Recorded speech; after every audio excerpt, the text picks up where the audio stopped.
Okay, so we're here in Greensboro, North Carolina. We've disassembled 3 engines this week. All 3 are DDC Detroit diesel DD15s, 425 horsepower. We ran a reference oil, which is our Rotella T 15W40 triple protection product. We ran a second oil, which is a Rotella T5 10W30. And the third engine is an experimental engine oil. It's a T5, it's a 1030, but it has a low 3.0 high temp, high shear. This is one of the ways that we're building oils for the future so that we can increase the truck owner, the fleet's fuel economy.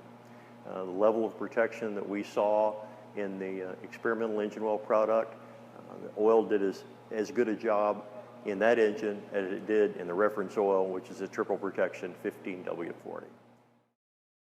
We won't even look at a truck until it's accumulated at least 500,000 miles, and that's basically the half-life of the engine. All the engine manufacturers now, engines being produced in the United States have a predicted engine life of 1 million miles, so we won't even consider taking one apart until it's got at least 500,000 miles on it.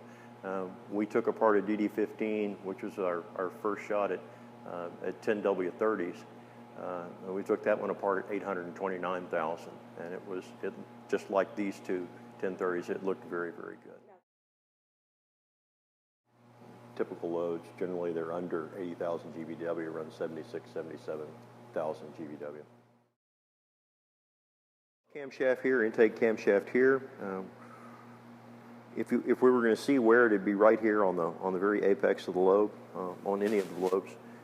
But we do not see that. We see a little bit of a wear track. The reason there's a wear track is the roller followers, which are on the rocker arms, are in constant contact with the cam lobes on the camshaft. Here we're looking at the contact points which actually operate the valves, and we're looking for a lack of wear, and we see that lack of wear on all the contact points. We have connecting rod bearings here, a little bit of a wear track, but no worse than the bearings on the 15W40, and we have the same thing on the main bearings right here. We have a little indication of a wear track, but same level of protection as the 15W40. It's a connecting rod. This is a wrist pin bushing. A lot of heat, a lot of pressure on this little location right here, and so we're looking for the oil film to protect it top and bottom because it gets loaded on both sides. This is a cylinder liner. What we look for in a cylinder liner is this lovely little crosshatch pattern you see right in here, and that tells us that the oil in the combustion chamber has protected the ring and liner interface. If it hadn't protected the ring and liner interface, we'd see an area of high polish all the way up and down the liner. And when we have that polish recognizable as a mirror finish, you don't have any way for the ring to interface with the sealing surface of the crosshatch. And so when you have poor polishing in the liner, you end up with high oil consumption because once again there's no point of contact for the piston ring. Down here on the floor is rocker arm cover, and rocker arm cover we're looking for, well, we're looking at sludge. The little black area in there is sludge, but we also see interspersed with that some areas that may look a little like a dark amber color. That's the actual surface of the inside of the rocker cover.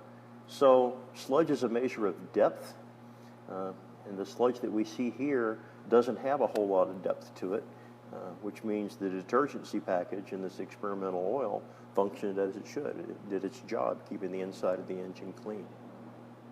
Very pretty, very pretty. It's going to be proposed category PC11, which is going to be the replacement, the API replacement for CJ4. That will come in mid-2016. PC11, the proposed category, and that's what the PC stands for, is proposed category 11. It's going to be a split standard. There'll be an A side that'll deal with 15W40 and high temp, high shear as low as 3.5.